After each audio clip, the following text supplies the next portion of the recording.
Whew.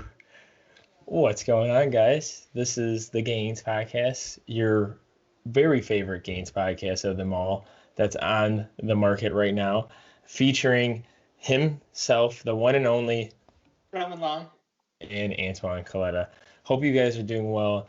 I forgot to end the episode last week. If people who were celebrating Easter, we forgot to wish them a happy Easter. You know, I mean, with all this is going on, we need some positivity. I've seen a lot of people, hire people or towns are dressing up as bunnies and whatever. So that's really awesome. I'm really happy that we're coming together as one. We're making America swole again, still. Roman and I's main goal of this.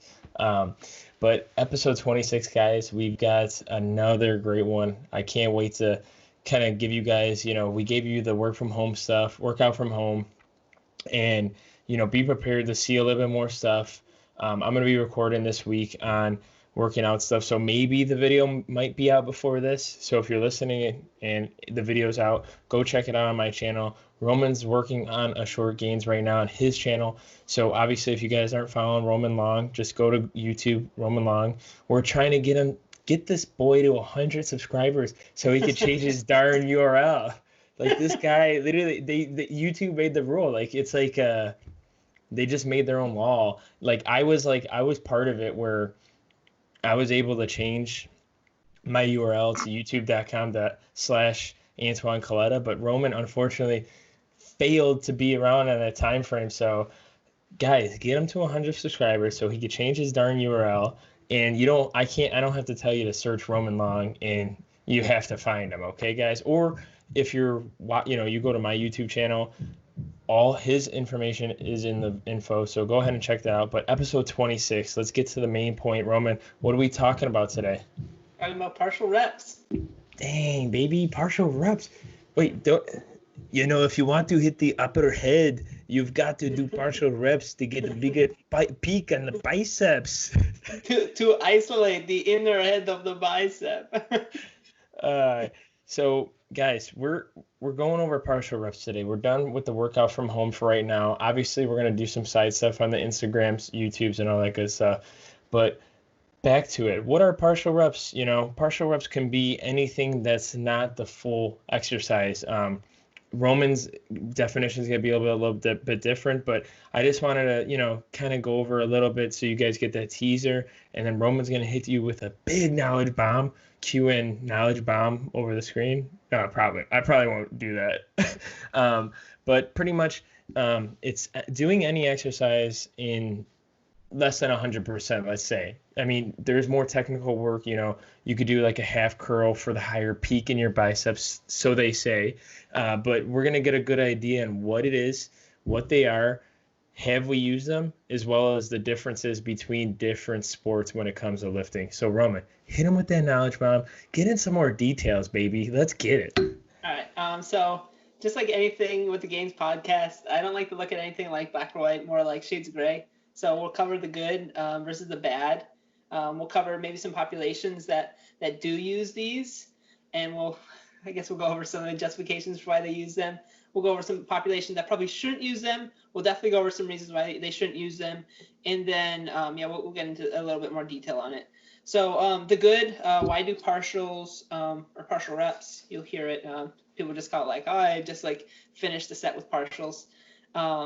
Some claim that partials allow you to lift more weight. So I was reading an article on Legion Athletics last night, and I think that's Mike Matthews, if I'm correct. I might be off base there, but Legion Athletics, they're talking about it, and this is an often cited example. So let's say you bench 225 for 6. Very proud of that. And that's with full range of motion, and you believe that you can lift more weight if you do partial reps. So you bumped weight up to 250 and you cut the range of motion, say 3 to 6 inches, and you get it. You get the set of 6. So you successfully lifted more weights. So as the adage goes, the more weight you lift, the more gains you get, and so on and so forth. But unfortunately, that's not the whole picture. What we have to look at is the muscle moving through a full range of motion, or the amount of load that's imposed upon tissue over a specific time course, and how far that weight is lifted. So it's really more like the distance traveled that the weight is lifted, as well as where the stimulus is being applied. So the reason why like squat study after squat study reveals that like the half squat versus the parallel squat versus the full squat, that the half squat always has the least gains, is typically one. And I'll go over some things that people that are that do support partial reps, what they claim, and they are, to like a point certain, they are correct. That the amount of weight lifted over a distance traveled is actually going to be less in that instance. So if you cut the range of motion, like let's say 6 inches, and your full range of motion will be 12 inches from the top of the lockout to hit your chest back up to the top, then that's about half the distance traveled on the bench press. I think it ended up working out to be like 225 by 6 over 12 inches. Let's see what that looks like. So we'll say 225 times 6, and we'll multiply that by 1. So it's 1,350 pounds over 1 foot. And then if you were to do 250 times 6, but it was by a half a foot, you have to multiply it by 0.5. So that's only 750 pounds per foot traveled in that set. So it ends up being less, and you can do it like much more precise than that by using Newton meters. We don't need to bore our listeners to that, but that's essentially why you'll find that like in study after study, especially the squat is like one of those ones that like I always see that end up being the result. Like it's astounding how often it is the case.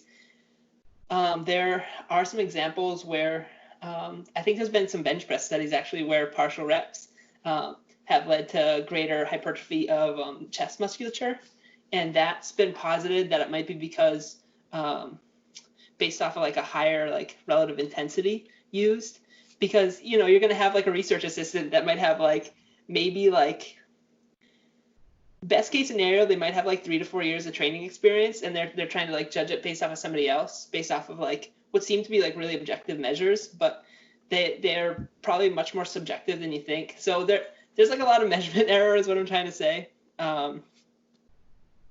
So you will see that claimed. So some people claim for the good that partials allow you to lift more weight, which we just went over in that example. Some claim that partials can help reinforce the pump because you can spend more time within the more difficult part of the strength curve. So for example, you might see somebody doing a lateral raise in a very like a shortened range of motion. They may be doing that so that they stay within the area where the movement feels the most difficult, or is like the quote unquote sticking point for the movement. That is like another claim that's purported. And what is a sticking point? If I don't mind throwing that question in there, I know a lot of people probably know what that means, but like if someone, since we're talking beginning of partials, like we're trying to get a good example, what is a sticking point to an individual in this sport? So it depends on like how you end up setting up for a particular movement, but just so that like the listeners can get an idea of what the concept is, it's the point in which you're performing a lift that the lift is the hardest. So for most people, like in the squat, it'll be somewhere just out of the hole. So if you're squatting to, let's say, like powerlifting depth, which is typically like defined as the hip crease slightly below the top of the knee. So that's like what's defined as like quote unquote parallel. It's actually slightly below parallel. You'd find that for most people, and once again, this is like depending on your foot width, your stance, your build, whether it's high bar or low bar, but it's typically like a few inches outside above like the hole or your low point. Pretty similar on the bench as well. And then the deadlift, I believe, matters like a whole lot more based off of like sumo versus conventional. But I think for the most part, it tends to be like a foot or so off the floor. Once again, there's like a lot of variables based off of your height and whatnot. But it's essentially where the lift is going to be the hardest. Cool, man. Continue, please. Yeah, sweet. Okay, I think I have one more claim to go over for the good of partials. So some claim that partials done within the difficult range of a movement's strength curve encourages more gains. So that kind of falls in line with the allowing you to get more of a pump. So both of them are kind of similar related. So some of like the quote unquote bad reasons that I believe that some people do partials, I think they encourage shit form, meaning that like if you do like a partial like a range of motion on a bench press, like we're going to cover different populations briefly and which populations it might be more beneficial for. But I think oftentimes partial range of motion is used as like, oh, I'm just doing partials here, bro, as opposed to saying like, oh, my form is actually like pretty bad and I could use like some time like refining this so that I can get better. And then closely following that, one thing that I think that partials lack, or like a bad about partials, is that they lack a terminal endpoint and start point. So the start point is like pretty clear. So let's say like in the bench press, like it's gonna be at the top. But I believe that for the most part they lack a terminal endpoint. So for a full range of motion bench press, it's gonna be your chest. So wherever your setup is in the bench, wherever you end up touching your chest, that's the terminal endpoint. So that's where the movement always ends. So it's by using like certain like quote unquote strict form, because we know that there are certain movement variations or deviations in movement patterns, you're able to better judge and gauge your progress, which is that's one of the reasons why I like full range of motion training, aside from like maybe what some literature says, just because I think that it gives you a really good jumping off point for progress. Like another one is cutting your push-ups like a little shy. So like people that are doing at-home workouts, I think it very much warrants taking a deep look into your movement patterns and then assessing, am I performing this like to a full range of motion? And if you are, then you should say I have a terminal like start and end point, meaning like let's take the push-up for example. At the top of the push-out, like where my elbows are locked out, I'm good. At the bottom, I hit my chest, I'm good. Back up to the top. That was 1 rep. And I'll cover like some populations where a partial might be beneficial in that situation. So we covered some of like the squat studies. We covered the difficulty in tracking. Some partials can potentially be less safe if you're handling weights that you couldn't otherwise handle. I think many of us have seen like somebody like unrack like maybe 405 on squats. And you're just like, oh my God, should that guy be unracking 405? Because you see like a certain jack dude, you see unrack 405, and you're like, damn, like this guy's gonna freaking crush it. I mean, sometimes we're shocked. We're like, oh man, that guy did not crush it.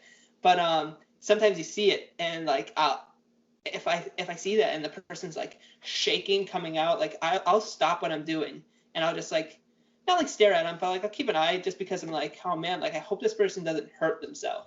Like that's like the thought that's going in my mind. Like I might not even go over and say anything to them. Like if that's what they want to study, like if they listen to Surrounded by Science podcast and Greg Knuckles is like for bone health, like walk out those heavy squats, like if they want to do that, sure.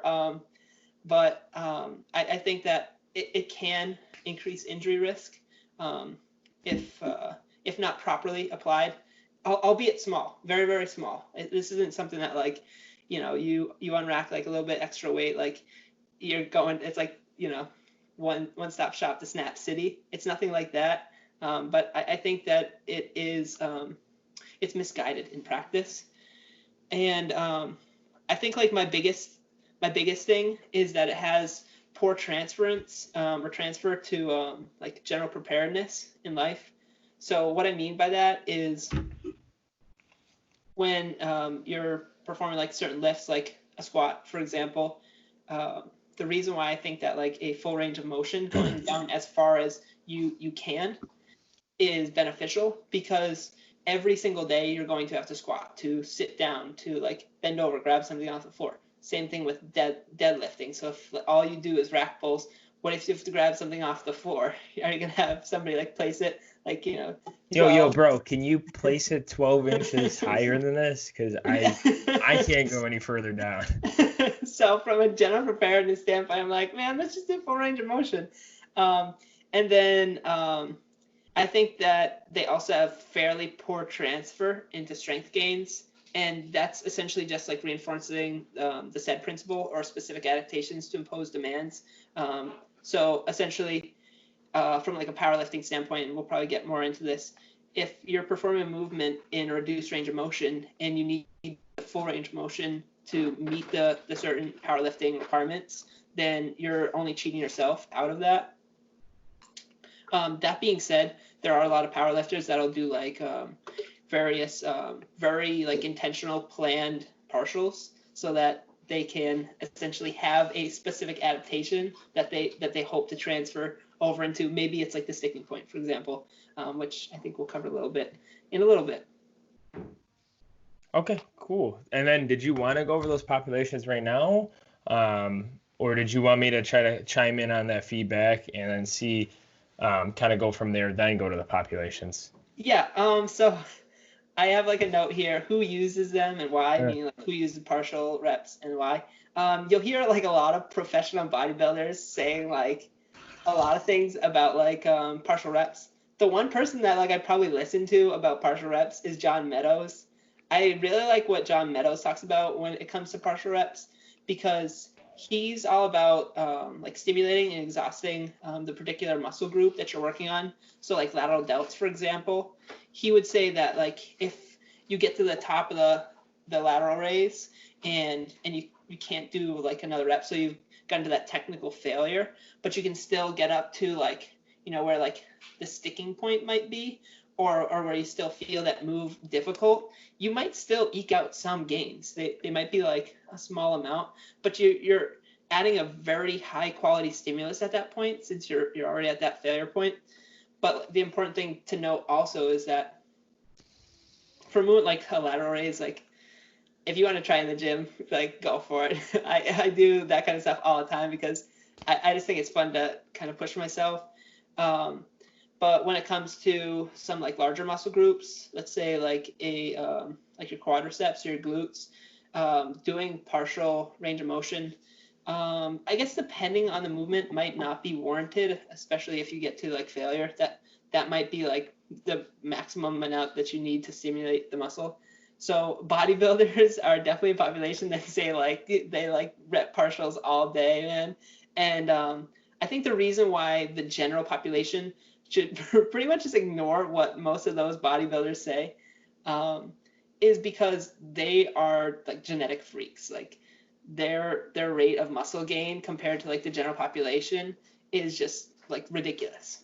They're on most likely special sports supplements, so they've got some extra candies in their medicine cabinet. Special sports supplements. Yeah, That's cue for illegal drugs. Yes.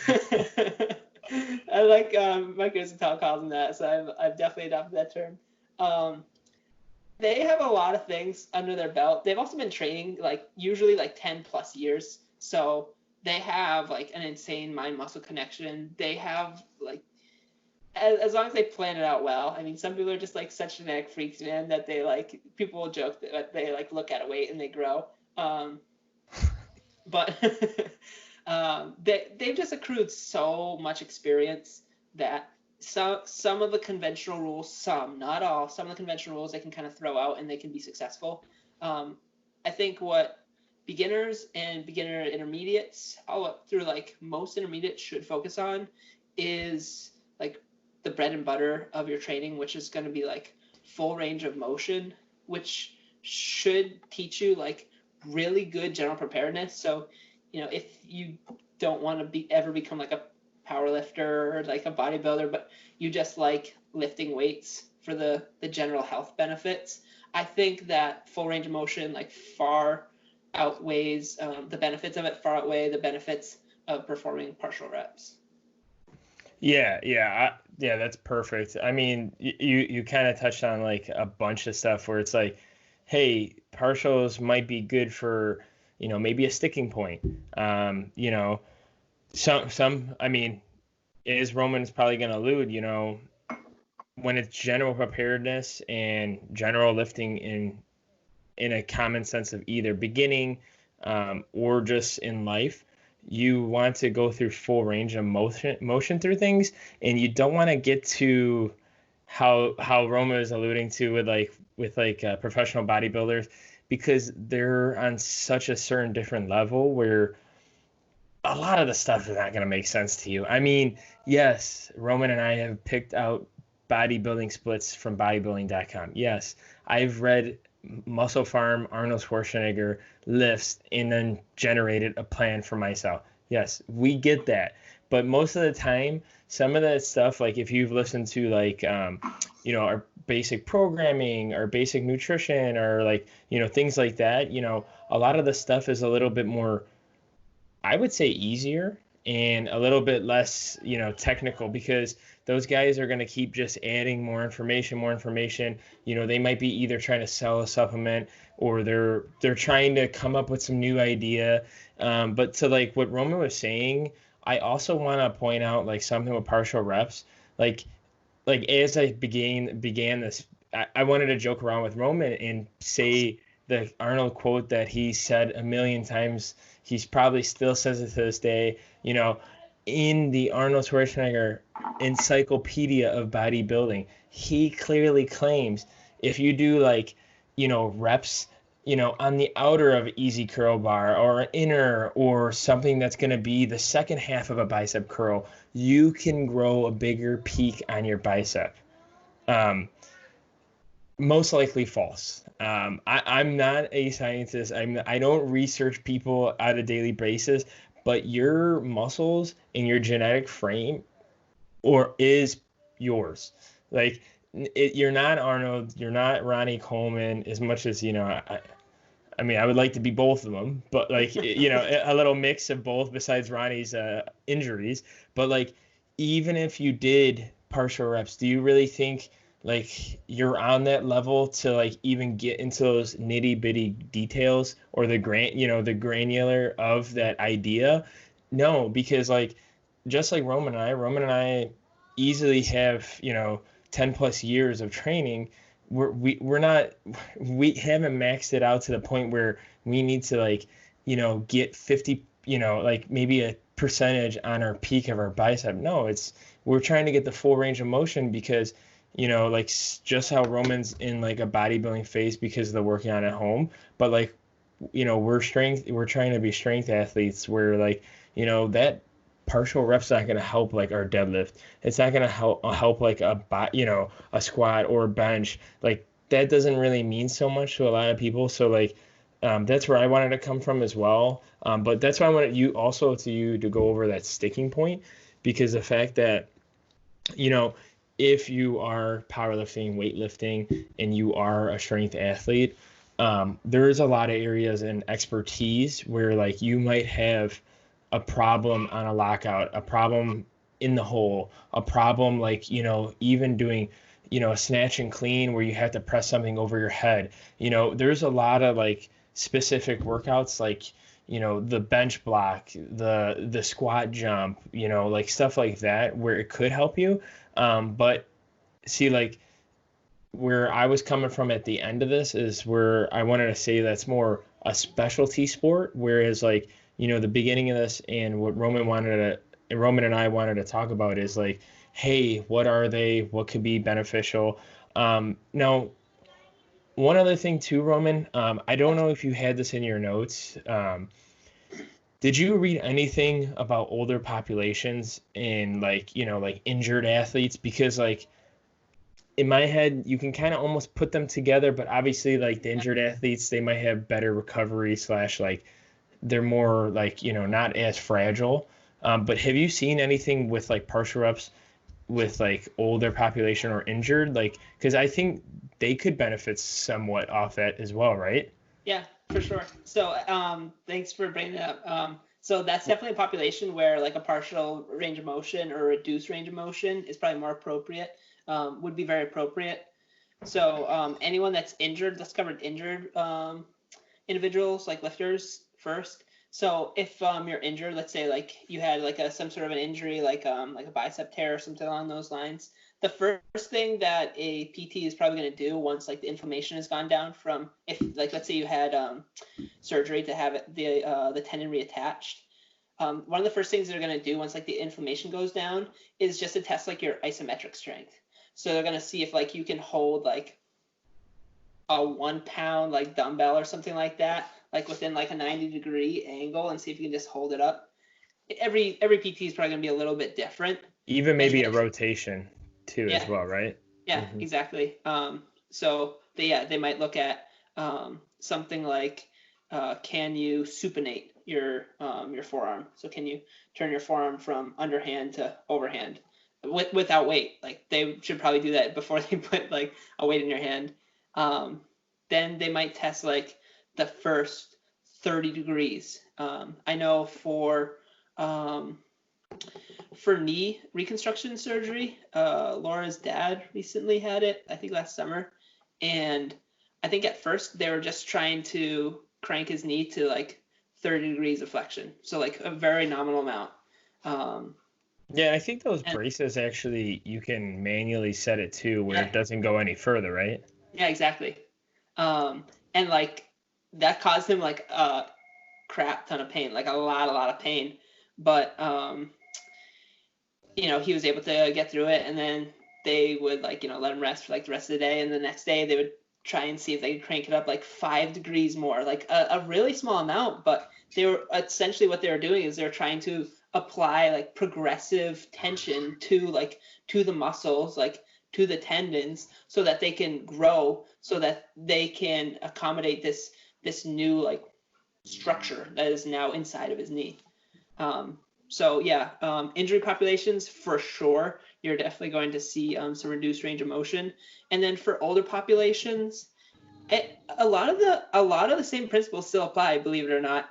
The biggest thing with older populations, my understanding, is like volume or load management. So you just want to be much more careful about like volume management.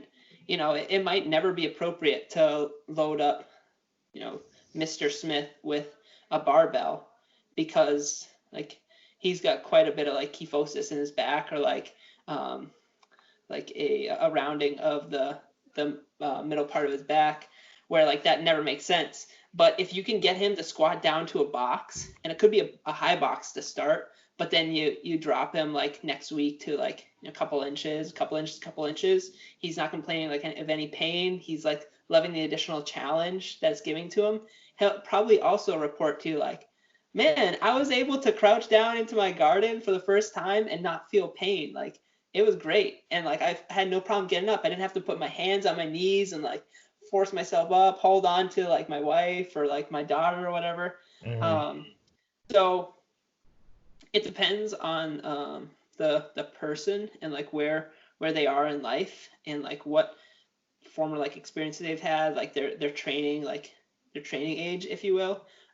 So it could be very useful for those populations for sure. I find that sometimes I'll like villainize a certain like topic, and then I'll kind of double back on it. Like for example, I think with preacher curls, I found with preacher curls, unfortunately, like this is one of those things where I'm like, like full range of motion on preacher curls for most people is probably not like super duper excellent. That being said, it's still not an excuse to like have like crap form and like be doing this like weird herky jerky. But I feel like a lot of pressure in my elbows when I'm doing preacher curls, so I'll stop maybe like a couple of degrees shy of like a full extension of the arms. So there I go, breaking one of my own rules. No worries. Yeah, I mean, this is great. Like, yeah, and that's what I wanted to go over with like older populations. I haven't really had like a good chance to train a lot of older populations, but like with my own experiences with like my father with his back injury, he had a back injury and he still like suffers to this day. I don't know the exact term of what it was, but like, I think it was like more than half a year he couldn't walk without like a cane or anything.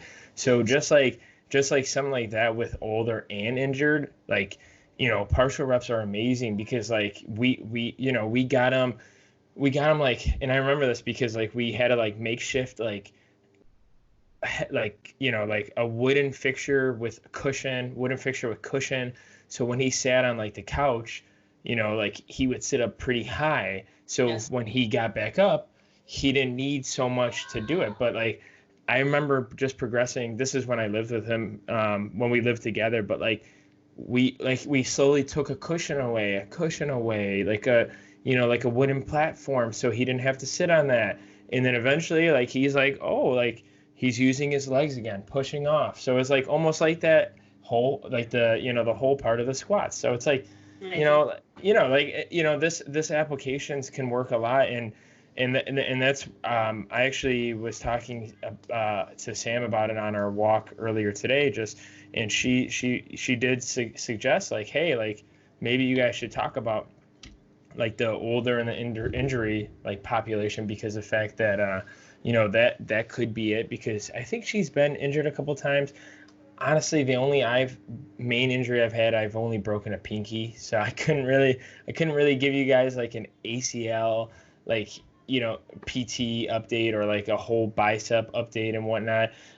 But yeah, man, this is great. I really like talking about this because Roman and I, we share like pretty much the same like information when it comes to partials. Like if it's general preparedness or a person that's beginning in weight training, it's probably not suggested unless you're like injured, older population, maybe overweight, like extreme overweight, I would say, not like, Or no, detrain.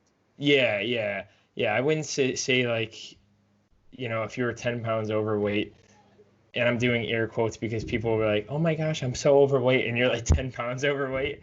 Like, no, like maybe you're just detrained, and maybe you just need to just work on some form issues. And there's a lot of mobility training factors that can go into training as well, if you're trying to just get into like the simple squat, simple deadlift, simple bench, and all that good stuff. Yeah, absolutely. Yeah, you could always Sweet. start with like the push-up is like such like a universal like recommendation. But if you found that like a push-up was difficult for you, and like even doing a push-up from like your knees, you could do a wall push-up. And when you feel comfortable, like if it's your wall, then like YOLO, make a mark on it. If it's not your wall, like maybe make sure that you can like remove it, like some sort of tape that's not gonna like mess up like the paint. But like put like a little piece of tape, whatever. Make some sort of markation on it. However you end up doing it, don't like hold the Gainz podcast liable for it. Do your movement. Let's say you're gonna do 3 sets of like 5 push-ups, and progress that up to let's say 10 or 12, and then drop it down an inch, drop it down 2 inches, whatever it might be, and you'll be surprised like how quick like you're gonna gain strength, and you're gonna be able to work so that you can do like full range of motion, and that's where you're gonna get the most bang for your buck. But that being said, partial reps, like they may be beneficial to some populations. So if you're within one of those populations, it might be worth throwing into your programming and see if it helps you. Sweet. Well, thank you guys for watching again and listening, of course. Follow us, subscribe, like, comment. Like I said, I don't care if you're not seeing your family members or your friends during this time. You call them, FaceTime them, text them. Gainz Podcast coming to a town near you via video and audio, baby. But thanks for watching. As always, we appreciate the support, and check us out on YouTube, Instagram, everything, for the newest content and updates for us. All right, guys, take care and peace.